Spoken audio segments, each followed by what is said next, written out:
ঢাকা বিশ্ববিদ্যালয়ের বঙ্গবন্ধু হল অডিটোরিয়ামে জাঁকজমকপূর্ণভাবে অনুষ্ঠিত হলো দেশের অন্যতম বৃহৎ ই ফুটবল মিলন মেলা।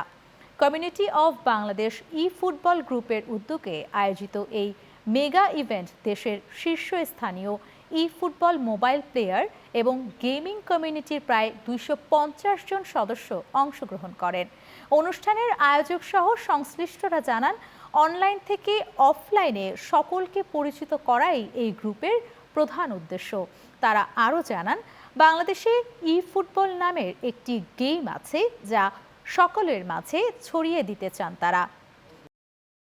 আমাদের মূল উদ্দেশ্য হচ্ছে ই ফুটবল মোবাইল প্লেয়ারদের একত্রিত করা, সবার সাথে যেহেতু অনলাইনে কথা হয়, অফলাইনেও যাতে আমরা একত্রিত হতে পারি, সবার সাথে কথোপকথন হতে পারে, সবার সাথে পরিচিত হতে পারে, এটাই মূল উদ্দেশ্য। ভার্চুয়াল ওয়ার্ল্ডের তো ভার্চুয়াল রিয়েলিটিকে বাস্তবের সাথে কানেক্ট করার যে এই প্রয়াসটা সেটাকেই মাথায় রেখে মূলত এই ধরনের আয়োজনগুলো করা হয়। আসলে ই ফুটবল মোবাইলের প্রচার এবং প্রসারটা সেরকম হয়নি, কিন্তু বাংলাদেশে ই ফুটবল প্লেয়ার অনেক বেশি পরিমাণে আছে।